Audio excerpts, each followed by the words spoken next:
Hello. Good morning, Internet. Gosh, Robin Williams was great, wasn't he?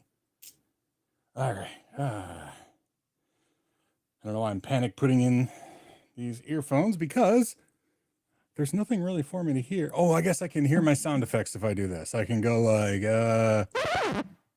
and then I get to hear it. I don't hear it on the speakers if I'm not wearing the earphones because of my fancy new Rodecaster Duo. The sponsor of today's podcast is not Rodecaster Duo. Hi, everybody. Things are going okay. Oh, I got my glasses on. So it turns out, oh my goodness. Yeah, I've been wearing a beanie hat because it's cold outside. So I don't know if anybody knows, so I got LASIK surgery a while back. And my vision's been great, but like the past year, it started to slip. And unlike other like middle-aged 40-somethings, I don't have to wear reading glasses.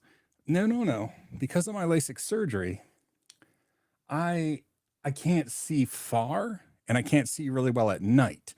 And so I need glasses like I'm nearsighted, right? So I don't see things far away. Which is what I wore really thick Coke bottle glasses when I was 4 years old. So I understand like not being able to see things far away. The problem is now that I'm in my late 40s, and I have had LASIK surgery, if I wear the glasses, like if I wear these glasses, I can see things far away very, very well, but I can't see things up close. So it's like every other old person has to like put on glasses to read. No, not me. I have to take off my glasses to read and put on. It's so weird. So I don't know. I think I'm going to have to be that guy who has what are they, progressive, or like the bottom of the lens, there's like nothing in the top of the lens, or I don't even know. I don't know. And I also had the ability to,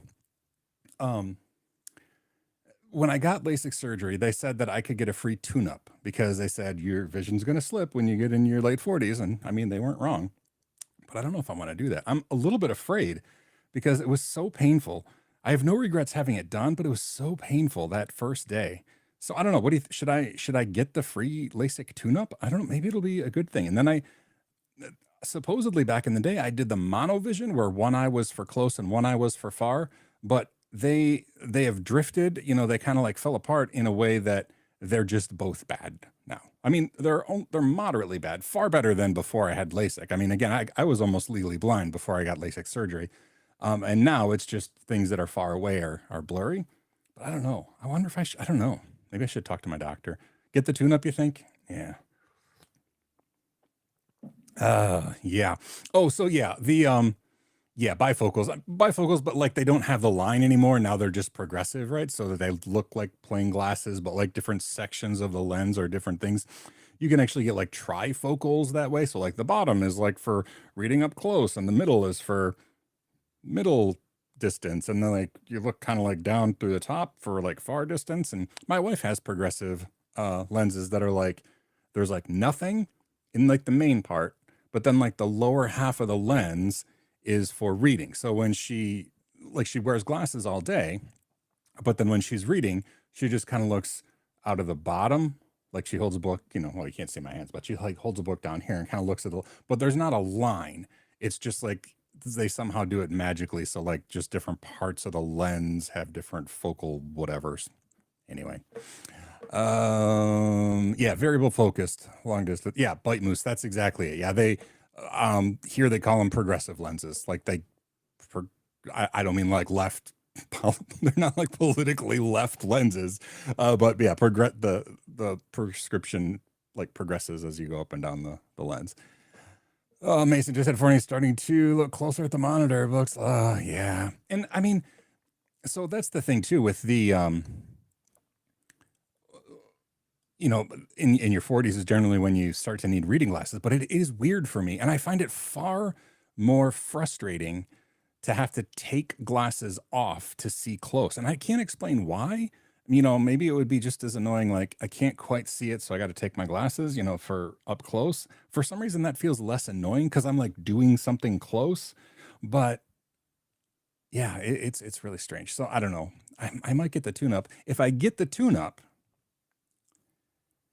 I don't know if I should go for the monovision or not. Like my regular eye doctor didn't seem to be a big fan of the monovision thing. Monovision is where they do one eye for close up, like you have a reading eye and then you have a far away eye, like, to see for driving, and your brain automatically corrects.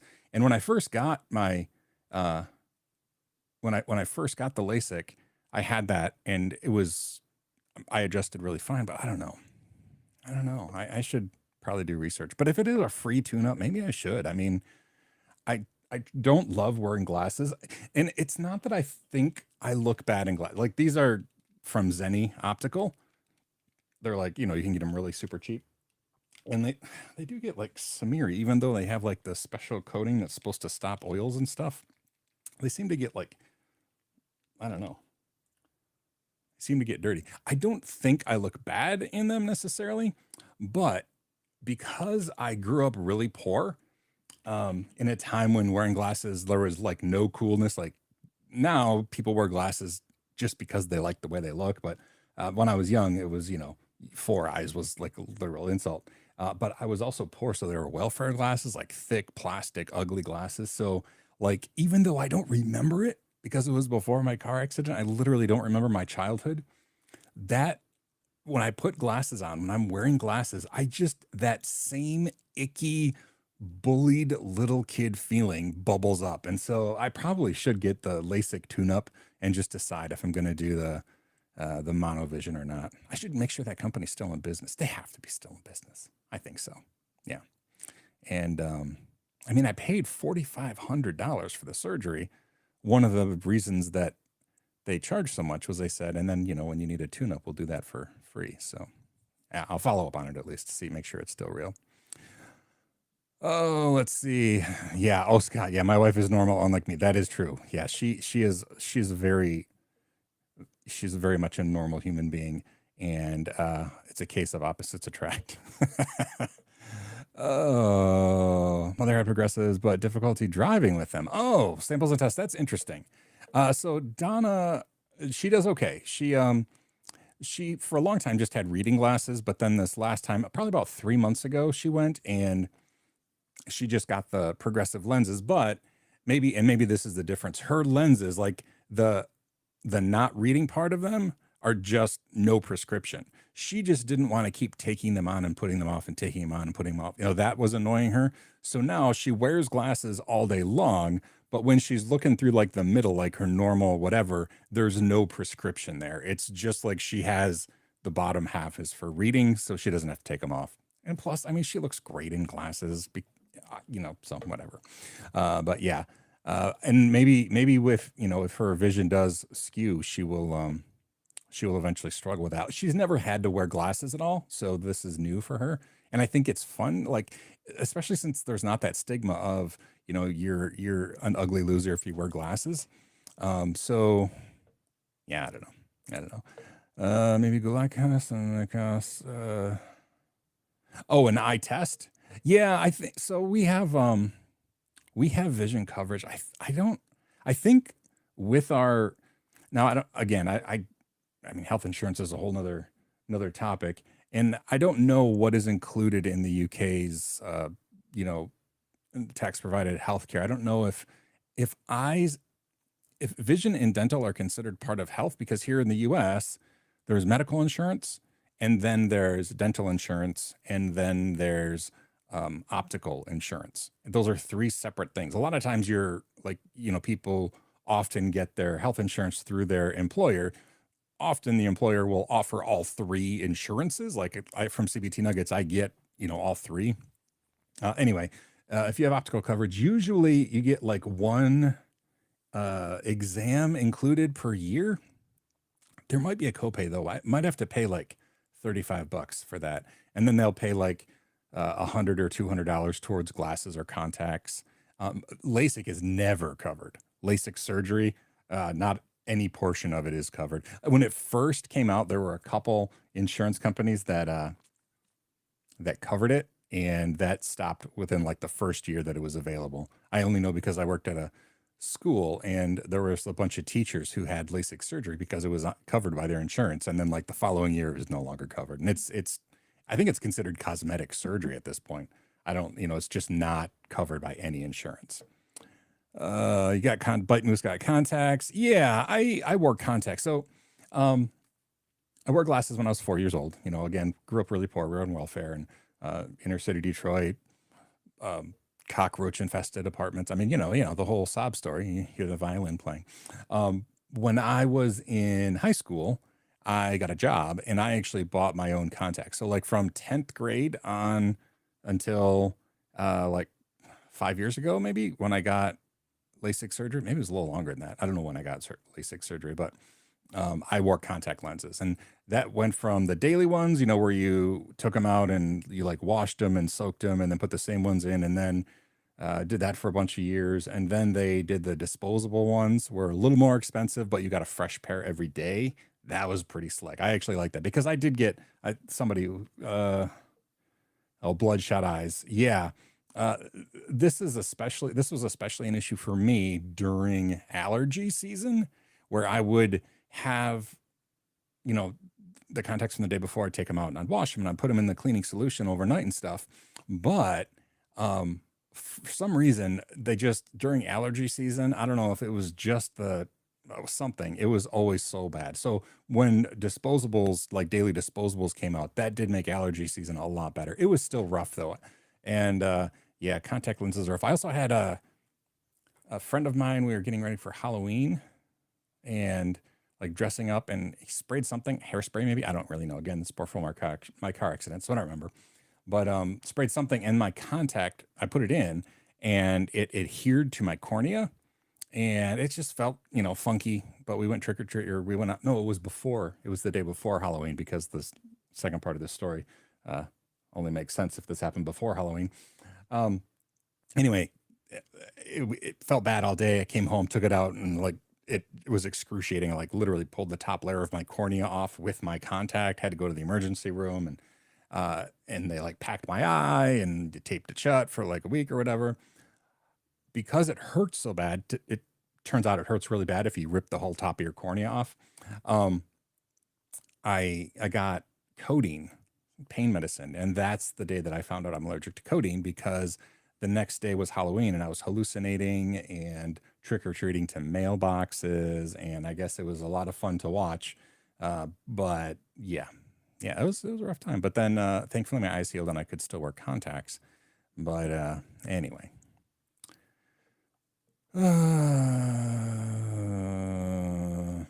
Oh, it's been so long. I yammered so much. That feeling is harder to get to because of the thought process. Oh yeah, the icky, like nerdy feeling. Yeah, you're not wrong. Oh yeah, an ambulance. Yeah, I mean it's true. It's like with insurance, even an ambulance ride is like $900 minimum or whatever, something like that. It's insane. Optical can get fun. Oh, this is my sister. Hey, Mary. Optical can get fun. We have to fight each time we take Anthony. He is a. Oh yeah, and since it's not, it's funny too, because I had, what did I have? something happened to my eye. I think there was something lodged in my eye, and I went to an optometrist, which is and I don't know if this is the true everywhere, but the optometrist is the one who like will uh, get your prescription for glasses. It's like, which is clearer, one or two.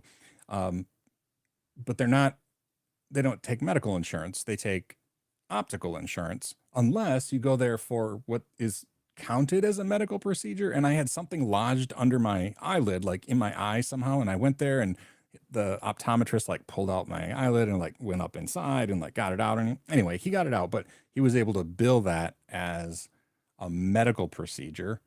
But yeah, insurance is weird. That's for sure. That's for sure. Yeah, hallucinating. I couldn't tell you what. I don't remember it. I don't think I remembered it even before my car accident, but my friend whose name, he wants to stay private, so I won't even say his first name, but my best friend at the time thought it was hilarious. So anyway, yeah, and I mean it's not even just an ambulance. Yeah, 900 is like the low end too. I mean it's often more than that to get an ambulance ride. Also, going to the emergency room itself is insanely expensive, and to make it even worse, so here in the US, if you go to the emergency room, they have to treat you. Like it doesn't matter if you have insurance, don't have insurance, have money, don't have money. If you go to the emergency room, they have to treat you, which sounds amazing, right? I mean, no matter what, if you're in America, if you go to the hospital, you don't have to worry, you're gonna get treated. The problem is, one, you'll get billed whether you can afford it or not. So you go, you get treated, you're gonna be, tens, hundreds of thousands of dollars in debt, depending on what was wrong with you. And so, you go bankrupt, and lots of people go bankrupt because of medical bills.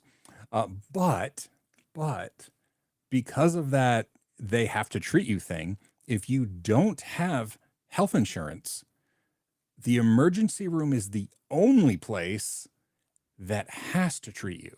And so if you don't have health insurance, or you don't have, you're doing poorly, you're not well off, and you don't have any way to, pay for a doctor's visit, your only choice is to go to the emergency room, no matter what is wrong. So if you have, if you get, I can't think of something that you would normally go to the doctor for, but if you can't afford to go to the doctor, you can go to the emergency room and get treated. So the emergency room will get flooded with people who don't really need an emergency room. They just need to see a doctor, but they can't afford to see a doctor, and the emergency room legally has to treat them. So that's what they do. So it makes the emergency room that much less effective for people with emergencies. So yeah, that was a fun trip to go on together. As my sister, you are my very much younger sister though. What, you're like, okay, so are you like 14 years younger than me? And this was when I was in high school. I'd gotten contacts. So I was probably in 11th grade. So that would have made me like, 16, maybe 17. No, 16. I would have been like 16 years old.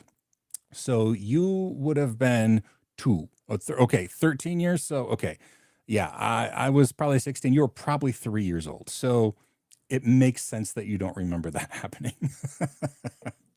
Also, thank you for attending my sister and I doing our family reunion math. Yeah, and bite moves. So it's funny. This is what I have heard.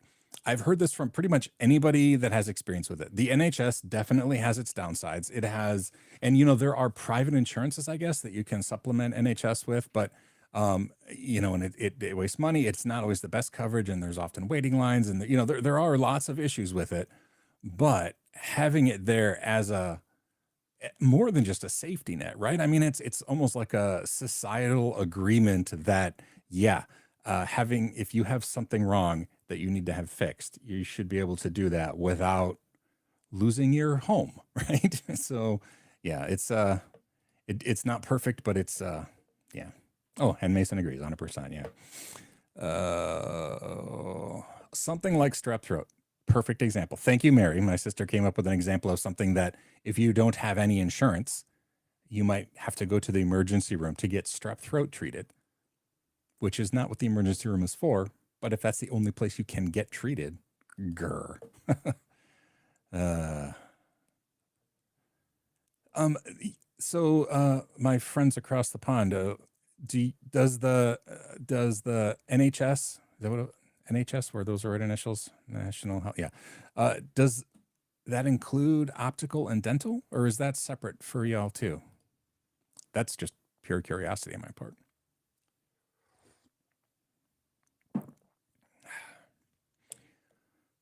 Oh, wow. Okay. 20 minutes in and I haven't talked about anything technical. Sorry about that. It covers everything. Cool. Is it separated out, or is that very much a US thing? So I've had this conversation before, possibly on the live stream, and some people think that the reason dental, especially dental and optical both, but they think the reason they are separate. Okay, Lewis, I think maybe you were there when I was talking to you about it. Is that they're not often life-threatening or something, and so a lot of times, poor people having bad teeth wasn't as big of a, or it was like a way to keep classes separate, right? Poor people just had bad teeth or whatever. I don't know how much truth there is to that, but somebody had actually a decent reason, and maybe it's Lewis. Somebody, last time we talked about this in live stream, somebody had a really good explanation for why they're separate. You know what? I think it was Ben, and I'm sure Ben's not here, but I think Ben might have had a really good explanation for why they're separate. Man, I wish I could remember now. Maybe it was in the Discord that we were talking. But massive waiting list. So is massive waiting lists, is that true for everything or specifically dental and optical? Oh, look at me branding the Linux on the podcast. Live stream, not podcast. Sorry.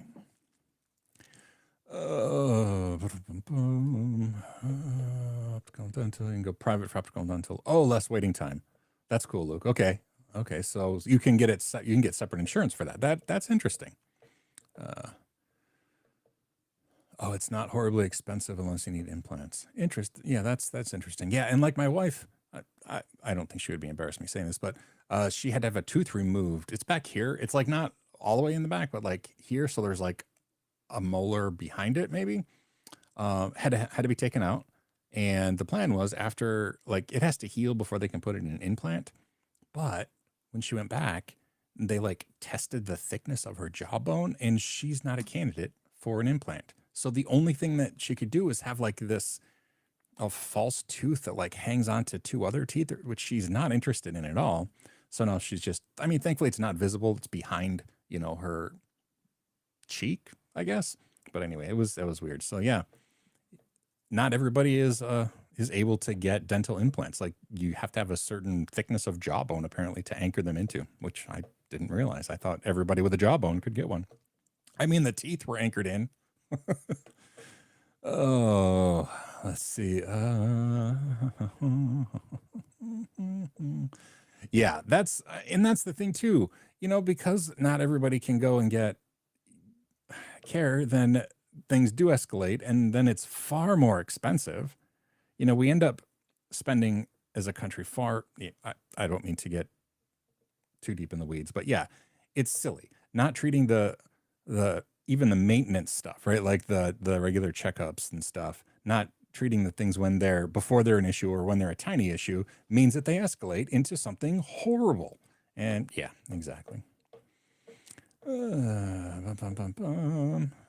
Okay. Looking at the comments, I'm sorry. Thus I'm breaking my own rule in the video where I'm like looking off screen. It's funny, I got a comment. I think that, I don't know, it's when people purposefully look at a different camera that bothers me in those videos. I mean, obviously, if I'm looking down here, I'm reading. I'm not trying to like give you a good camera angle that you don't see. But no, Mason, we need a we need a subject change, so that's good. We haven't talked about anything technical. The most IT related thing is my coffee mug, or my tea mug, my teacup, cuppa. How am I getting on with Google Cloud? Fairly well.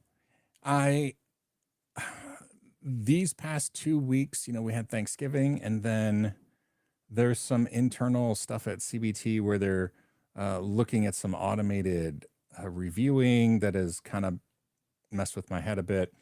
I didn't get as much done as I wanted in this pay period, which is a bummer. But I did get my first real paycheck, thankfully.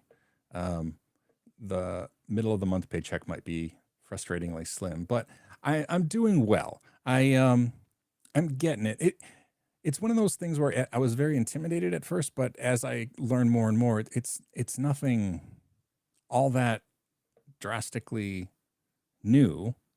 And a lot of what I'm learning now is just conceptual, like data transition and why moving to cloud native is often beneficial. What cloud native means, and so many buzzwords. That's the big thing. There's so many buzzwords that I get to disassemble and kind of lay them out. The hardest part is coming up. Okay, so the toughest part for me with the Google Cloud is talking. Apparently, the toughest part is coming up with examples or metaphors or comparisons that Google doesn't already use. They use really good comparisons, and I don't want to use all of Google's comparisons. I think it's fine if I do. I mean, it's the kind of thing where they put their explanations out there, for free. So it's not like I'm taking their intellectual property. I mean, I'm not using their slides or anything, but they have really good metaphors and examples and stuff. And it's hard to come up with something as good that is not their own. I don't like to use their own or their concepts when I'm teaching. I try to come up with my own stuff. So that's the toughest part so far. But it's not too bad. It's not too bad. Yeah. Any study? Oh, let me pop this up in case it disappears. For concentrating for study, undistracted over 10 seconds. I mean, you're talking to somebody clinically diagnosed with ADHD who also has very little effect from the medication for ADHD. So I'm probably not a great person to ask, other than, I know what a lot of people do. A lot of people will make sure that they're actively learning, instead of just studying, study by doing. So if you're studying something that can be replicated, do a lot of your studying by actually replicating it and learning that way. That helps for a lot of people. I mean, then just the general study tips like frequent breaks and do something else for a while and then come back to it. But for me, it's got to be doing. I have to have a reason and a path to actually physically do something in order to study. I'm not good at studying. I'm good at figuring out by doing. I guess that's my roundabout answer. Lewis has some good advice, and truly, I mean, I wasn't just being facetious. I'm a terrible person to ask for how to concentrate. That's one of my huge weaknesses. My focus is not good. Set up a Bluetooth speaker connected to your phone far away and up the desk. Oh, that's interesting too. So just Bluetooth speaker made me think too. Some people really like background noise. Like, so my wife, if she is studying something, she'll often have a TV show running in the background. It has to be a TV show that she's seen a bunch of times, so it doesn't draw her interest, but just some background noise. A lot of people like just white noise in the background. So just like white noise or like soft jazz or something playing. And for me, sometimes those help. Sometimes they make it worse. It really has to be something that I'm not interested in. But unfortunately, like soft jazz, I really like soft jazz. So I find myself really getting lost in the music and then enjoying it. White noise, I find kind of annoying after a while, like just a shh, I don't love that. Music, I definitely can't study to music because I just listen to the music. That's where my brain goes. So yeah, I don't have good advice, but listen to somebody like Lewis. He's good. Lewis listens to music without words. That's awesome. And I just get lost in it usually. Roman, so let's see. Can I do YouTube on Linux hardening? Yeah. Yeah, because I mean, yeah, let me make a note. I mean, I'm going to finish Linux Plus first. That's my top priority right now. But I have a list here of things. No, oh, and it's called Ideas. Yeah. This is one of those things that it's fun. Okay, let me write this down so I don't, or type it out so I don't forget, and then I'll read you one that apparently I did in the middle of the night. My ideas journal here. Linux hardening. YouTube. Yeah, some general thoughts on Linux hardening for sure. I mean the 30-second version right now is definitely don't install services that you're not using. So don't have anything running on your server that you're not using, because that's just another avenue for exploit.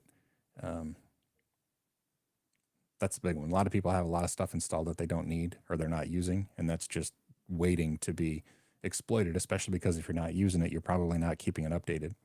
But yeah, I put that on there. And then, so a lot of times I'll open up my phone, apparently in the middle of the night, and I'll type in some crazy things. If you follow me on social media, sometimes I'll do screenshots of it. This is the one.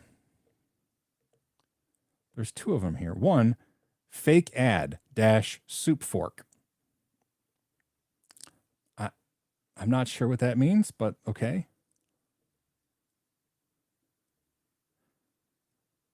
And a book idea, AAI, pretend companion AI, really too lonely retirees. I don't know what that means. Man, Sleeping Sean is a weird dude, but anyway. I did write that down. Thank you for that idea. But Lewis. Oh yeah, okay. Oh, Birdcam. That is the perfect. Oh man, mic drop moment for samples and tests. That should have been my go-to answer. Man, it would have been so on brand. Yeah, definitely Birdcam is the ideal background noise for anything you need to do. I don't know if you saw, I did post to the Birdcam or Birdtopia, whatever I called it, YouTube channel, a pic. I did get the heated bird bath because I had a heated bird bath before, but the frame was metal and it rotted away. And so that's why that bird bath camera, when it came on occasionally, there was nothing there. It's because it literally rotted away. So I got a new heated bird bath for this winter, but it didn't come with a stand. I thought it came with a stand and it didn't. It came with like a clamp to clamp onto a deck railing. So I just, and our ground is frozen now. So I went to the store and I got like a piece of fence post and a brick, and I just kind of wedged a bunch of boards in the hole, and it was surprisingly sturdy.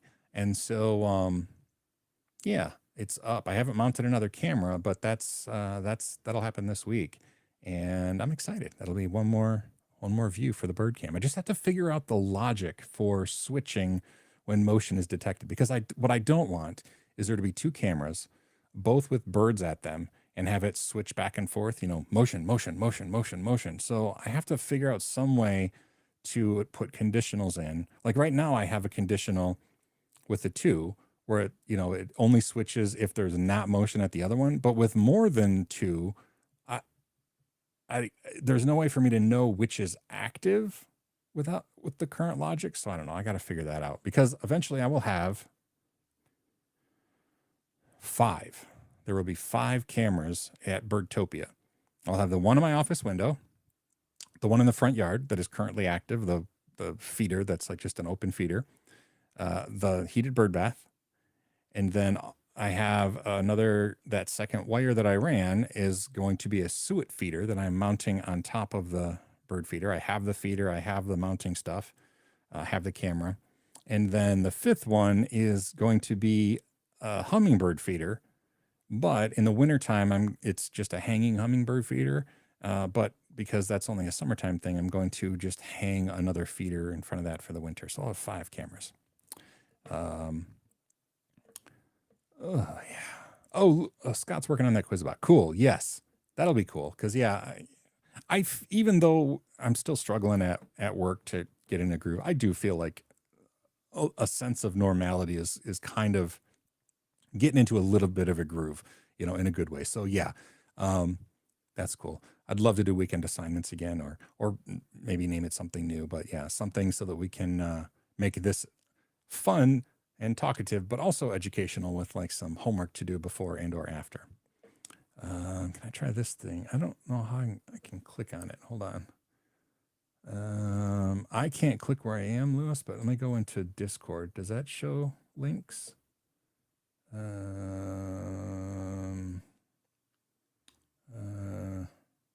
Oh, it even expanded, didn't it? I don't know if anybody else has clicked on that. What is this? Oh, this is like a noise thing. I think, does that go through? Are y'all hearing that? I think I made it so that goes through the thing. Yeah, that's the link that Lewis sent. I lost the page. Yeah, okay, yeah, that's what Lewis said too. Yeah, sounds go through. Awesome. So yeah, you heard that. That's the web page. That's cool, actually. That's a really cool. That's better than just white noise. I don't like that stuff at all. I am currently using I'm using a Unify Protect system. I'm just piggybacking off the security cameras that I use. And the reason I'm doing that is because it records motion, and then I have like a little Docker container that every night pulls recorded motion events off the cameras, and that's what I use when I update or when I upload the daily highlight reel to YouTube. Is I pull it from the security camera system. But what I'm using is Unify cameras, and I'm using two different models. I'm using a G3 Bullet. It's just a 1080p camera, but a G3. I think that's Bullet. Those are the ones that just like look like on baseball, like on an eyeball baseball thing. I think they're called a G3 Bullet. And then the other one I'm using is a G3 Flex. And again, because I have spots for more, I got them. These were on sale. These were like $77. I like them. This is the camera, and I'm not this specific one, but this model camera is what is on the front bird feeder on my current live stream. The Birdtopia live stream is this camera. What is weird about it is while it's 1080p and it has, decent audio, and I like it because it can be mounted, and then let's see if we can. Yeah, so you can like adjust it like up and down, and then even after it's mounted, it you can adjust it without loosening screws, which is just great. So that's why I love this one a lot. But it only does 25 frames per second, which is fine. That's not a problem at all. 25 frames per second is perfectly acceptable for streaming bird camera or whatever. But the Bullet cameras do 30 frames a second by default. So thankfully, I was able to lower the Bullet cameras down to 25 frames a second. So that's what I do all of my bird cam stuff now is 25 frames per second. The most recently solved weirdness is these cameras have, I'm going to get my audio terms wrong, but the kilohertz, the sample rate, I think maybe it is sample rate. It's like 48,000 or, 48 kilohertz, like that thing. And some of them are 44.1 kilohertz. So this one does 48 kilohertz sample rate. I think that's the right thing. And I don't know what bit rate, but the audio, it doesn't really matter what the bit rate of the audio is. I think it's variable. But the Bullet camera does a really strange, like 11 kilohertz audio. And that's like its only option. And so unfortunately, what had happened was when I was uploading the highlight reels, what I do is I just concatenate all of the motion detections from the security camera, and I just concatenate them together, which I think is samples and tests. I think you notice that like on YouTube, sometimes it says this is a 3-hour video, and then when you start playing it, it's like 25 minutes. I think that's something to do with me just concatenating them all together. But when I concatenated the videos, whichever one was first recorded something in the day, that audio would work. But then as it concatenated the rest, the other camera style had no audio because it couldn't concatenate the 48 kilohertz and the 11.5 kilohertz or whatever. So what I do now is, as I am concatenating them, a step before I concatenate them all together is I re-encode the audio at 48 kilohertz for both cameras so that that matches. And so far that's been enough. And this is the same kind that I'm already using, so I'm not worried that it's going to get more complicated there. I don't know how to fix that time thing though. I could probably like re-encode the entire thing afterwards, but that's adding another generation of loss, to the image quality. So I'm just gonna leave it probably.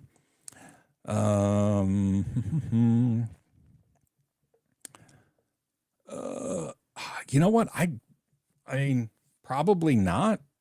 So you won't see their wings. I mean, I can't imagine any video camera being good. I mean, they'll just be a blur. I'll be honest, my eyes can't catch anything but a blur when the when the hummingbirds are there. But I hope, I'm really looking forward to getting hummingbirds. When I first lived here in Petoskey, in the city where we live, I didn't see any hummingbirds. I put out feeders every year and I never saw any, so I stopped putting them out. But then the last couple of years, I've seen hummingbirds even without having feeders out. So definitely going to put feeders out. And like I said, I already have a plan for getting a camera is going to be mounted actually on the wall right above where I brought the wires through the house on that video the other week. Pardon me, a week ago.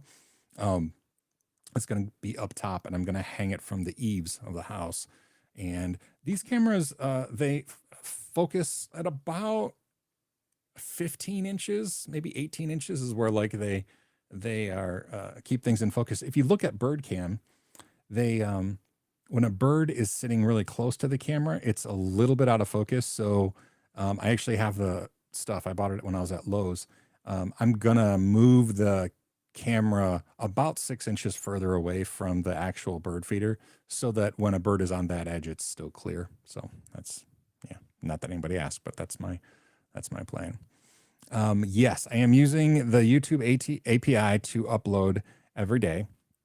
There is an issue with, for some reason, every day, I made a slight change, and now every day the live stream defaults to private, or actually to unlisted instead of public. And I cannot figure out how to make it go back. In fact, I have to contact YouTube support probably. For some reason, I changed the default stream settings, and every time I click stop, at the end of the day, it's an automated stop the stream. And then it's weird. You actually have to open up the streaming page and then close it. With opening it kind of like locks and loads it for the next streaming session. But when you do that, it defaults to unlisted, and it didn't ever used to. So I don't know why. No matter what I change it, it won't stick. So if you've noticed, like some days it doesn't start, it's because I forgot to change it to public the night before I go to bed, and it automatically reverts. But yes, I use the API to actually do the uploading. A program called like YTU or something for YouTube upload. You have to go in and create like a project and make it a private project. It's kind of a big pain in the butt. Once it's set up though, it seems to work pretty well. I had issues because there were too many apps connected to my account, but when I deleted all of them, and YouTube couldn't help me figure it out, but when I deleted all of those connected accounts, like programs were allowed to access my account, when I deleted them all, suddenly the API worked again. And the YouTube support was no help with me figuring that out, which was frustrating, but thankfully I did finally get that working. Because yeah, that's the tougher part, is that automated uploading. So yeah, it's a script that runs every night. It pulls all of the videos from my security camera system, and then it sorts them in order of when they happened. So that's why if you watch the highlight reel, it'll go back and forth between cameras. That's because it just sorts them in the order that they occurred, and it concatenates them into one file and then uploads them using like the day of the week is in the title and stuff, and that's just a variable that the shell script pulls. So if you look at the highlight reel, you can kind of see exactly what I did there. You can guess which aspects are just shell script variables that pull it from like the date and stuff like that. I saw this and I wanted to read it. 44.1 kilohertz exists because of the best choice for PAL and NTSC. Oh, that is interesting. Yeah, a lot of things default to 48 kilohertz and a lot of things default to 44.1. I don't know why, but like I said, just the G3 bullet cameras default to like 11.5 kilohertz, which is just not compatible. And so I have to re-encode them at that different sample rate. So the sample rate match. As long as the sample rates match, it seems to concatenate fine. But yeah. All right. That's been kind of a whole this is going to be a big surprise that it was a live stream of bunny trails, but my whole family's coming over. Actually, 5:30. My wife gets done at work at 5:30 today, and two of my daughters are finished at work at 5:30. One just got off at 3, and everybody is coming over. And I am making I'm making beef stroganoff, but it's not really beef stroganoff. It's vegetarian beef stroganoff with mushrooms and some fake beef, but should be delicious. And I'm going to cook everything and have it all ready. And then I don't know if you saw my I made a video. I put it on some channel. I don't know, my mimosa, the Grinch mimosa. I got the stuff to make a Grinch mimosa for everyone at dinner tonight, so I'm excited about that too because it was tasty and fun. What time is it here now? It is 3:45 p.m. right now here. Mason? No, Bite Moose. Sorry. Yeah, that's the current time. It was weird during the time change because Europe and the US changed the daylight savings on a different day. So like for a week or two, we were off, not in sync with each other, which was awkward, but yeah. Oh, okay. Let's pop this up. Yes, update using Teams. So last week, if y'all weren't here, we were talking about Microsoft Teams on Linux because there's like a native client, but then now that is being abandoned and it's going to be all progressive web apps. Anyway, it did work with Chromium, sort of. The webcam worked, but the interviewer couldn't hear me. Use a cell phone for audio. Okay, well that's interesting. Do you know if it works with Chromium and like Google Meet? I mean, does audio itself work, just not with Google Teams, or not Google Teams, or just not Microsoft Teams, or is Microsoft Teams all you tried? I'm just curious if it was a browser / audio thing or specific to Microsoft Teams. Oh.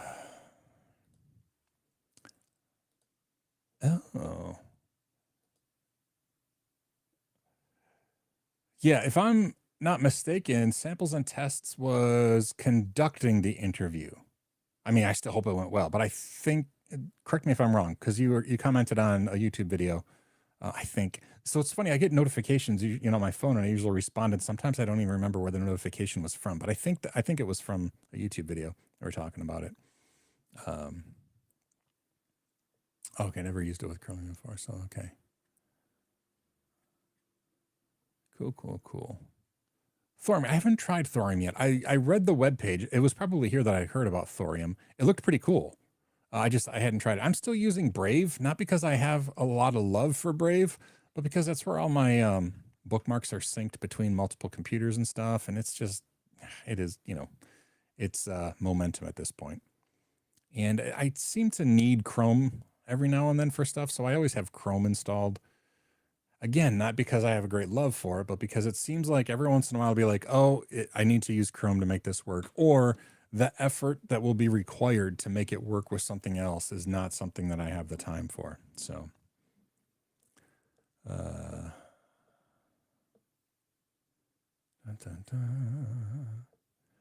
yeah, and Firefox I usually have Firefox installed too. But unfortunately, there are just sometimes where it's like, nothing but Chrome is going to work without serious effort. And Firefox does do bookmark syncing now too. They didn't used to. Do you remember, gosh, what was the name of the program? Foxmarks, I think. It was originally called Sync Marks, maybe, or something, but then it was renamed Foxmarks, and it was a Firefox add-on that you used to sync bookmarks between, computers. But now Firefox has it built in. They have Firefox Sync built in, which is nice. Um, and I think that it works better than Brave's, because Brave does this thing. Okay, we still have a little bit of time. So security by obfuscation is one of my biggest annoyances ever, when people think that making something confusing adds security somehow. And the Brave team has done that. So they have, if you don't use Brave, they have a sync code, and it's one of those, like 24 words, and that is it's probably blockchain based, because it feels like a seed, like a 24 word seed or whatever.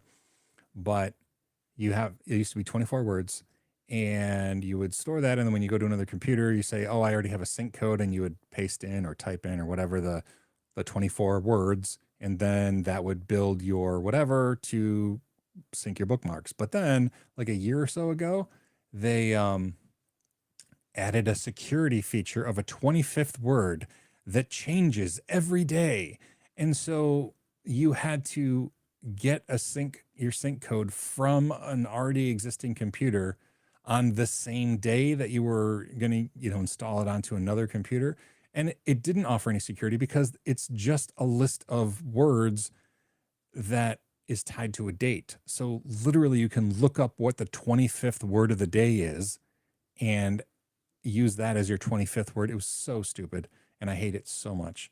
And that was the last time that that was when I started to dislike Brave. I liked how Brave handled like malware and stuff, but now I don't have a whole lot of love for it. Yeah.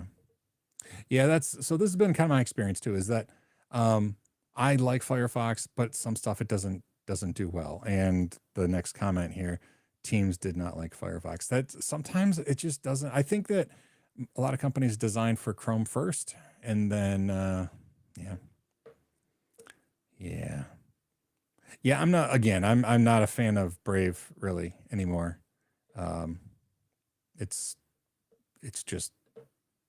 what I have now, and I should switch. I don't have any real excuse other than it's a lot of uninstalls and reinstalls. I mean, I probably have 8 computers I use on a regular basis, and it's just a lot of hassle. So Firefox has become most. Well, this is interesting. I haven't heard anybody say this. After a few hours of experiment, that's interesting. I wonder if this is specific to a distribution, because I feel like that would. Wow, that would be uncool. Yeah. And Lewis, a lot of things don't work. Yeah. Oh, yeah. Do you remember when like a lot of websites would only work on Internet Explorer? I mean, I guess we can be grateful those days aren't around anymore, because, man, especially saying banking sites made me think of that. It used to be you had to use Internet Explorer if you wanted to log into a banking site, probably because they use like .NET or something. I don't know, but yeah, what a pain in the butt that was.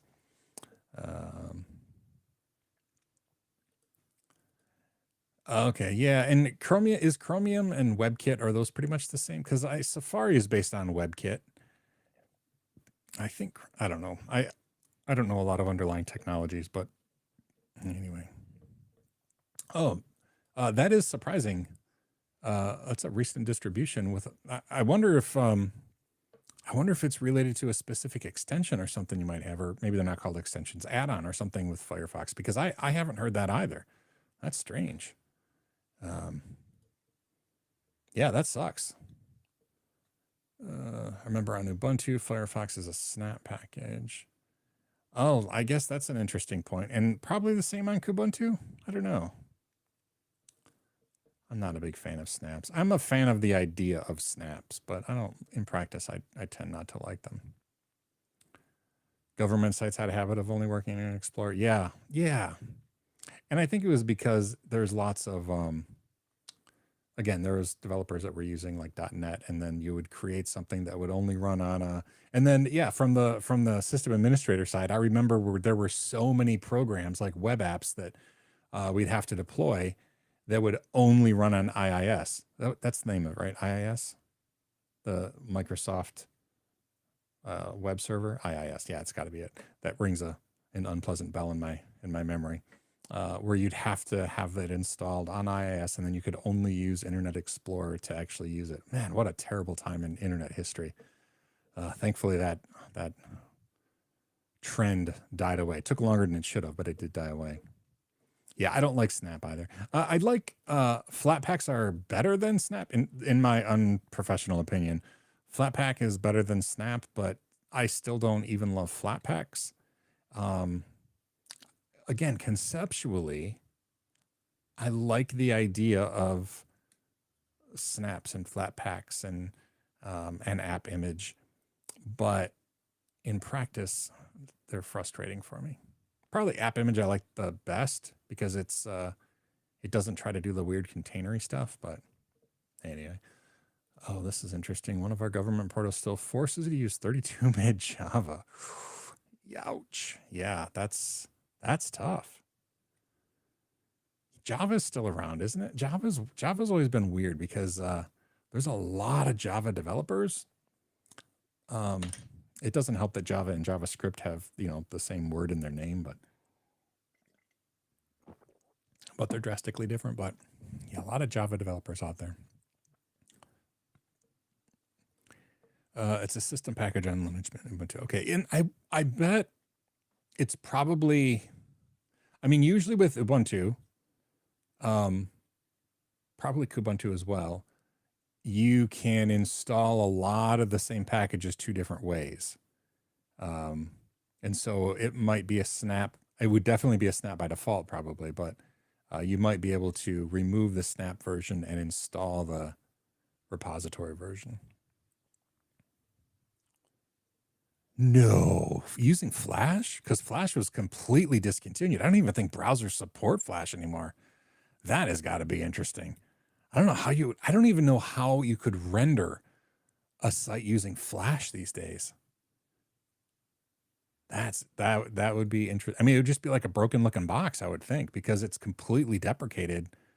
I don't even know. Wow, yeah. Flash. I'd forgotten all about Flash. Remember those like Flash arcade websites where there'd be tons of little games in Flash? And then we really are almost out of time. My absolute favorite use of Flash was Homestar Runner, specifically the Strong Bad emails. I don't know why that never got more popular, to be quite honest. They're all on YouTube now, the Strong Bad emails, but they used to be interactive Flash animations, and they were just so great because you could click on them during that thing as well. I liked Flash. I know there were lots of issues with it, and it was really tough to get using in Linux back in the day. But yeah, Strong Bad. Oh yeah, the Adobe. Okay, since we're talking about being old internet people, how about Real Player? Oh, those days are rough.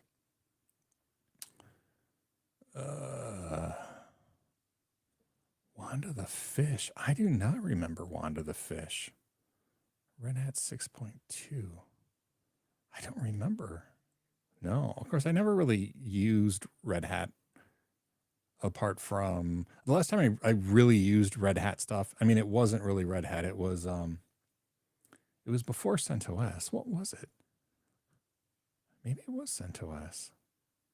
I don't know. It was back in 2012, 2011, 2012, and I was still managing a Linux terminal server, and it was using Red Hat, but it wasn't a paid Red Hat. So I'm not sure. I don't remember how we did that. Maybe it was CentOS. Maybe it was just K12 Linux. Maybe it was a rebuilt distribution. I don't know. Those are weird gears in my brain, not turning well. But you like Real Player. Trying to get it to uninstall. And okay, we're almost out of time. But what was that purple monkey? Oh man, it was like an ad. It was all over the place. It was a Flash ad, I think, and it was like this purple monkey that was trying to sell you something. All right, I'm going to Google it, see if I can find it, because you probably know what I'm talking about. Purple. Oh, no. Purple monkey flash ad. What was that ad? Yeah, there it is. Bonsai Buddy. Bonsai Buddy. Did somebody say it while I was gone? No, nobody said it. Bonsai Buddy. If you search for Bonsai Buddy, you'll you'll remember that one. Oh, 7,500. So when I first started my job, I have like 1 minute left before we have to close. So when I started my job at the school district in 2000, in February of 2000, they had a handful of iMacs, like the first generation Bondi iMacs, but the vast majority of computers in the school district were Power Mac, like 5400s, 5500s, 5260s. They were using the PowerPC architecture. They were cool. I mean, that was the time where Apple almost went out of business before Steve Jobs came back. But what year was Linux Journal #1? I think it was 95. That was before me. I didn't start at Linux Journal until 2007. The issue right above my head there is issue 160. That was my very first issue. But I think 1995 is when Linux Journal started. The era with Sean was 2007 onward. All right, it's gone. It's time. I have to go cook a meal and make cocktails for my whole family, which is awesome. Thanks for tuning in, everybody. And yeah, I mean, even if you don't like birds, keep tuned to the Nerdlings Birdtopia YouTube channel, because I'm gonna keep adding some more technical stuff. I mean, I have the cameras. That's like the difficult part. So yeah, there's going to be 5 cameras total. I got to figure out the logic, but it's going to be cool to see. So anyway, thanks for tuning in, everybody. And hopefully early this week, I'll get another Linux Plus video up. Have a great one. How do I say bye? End stream. All right. See everybody later.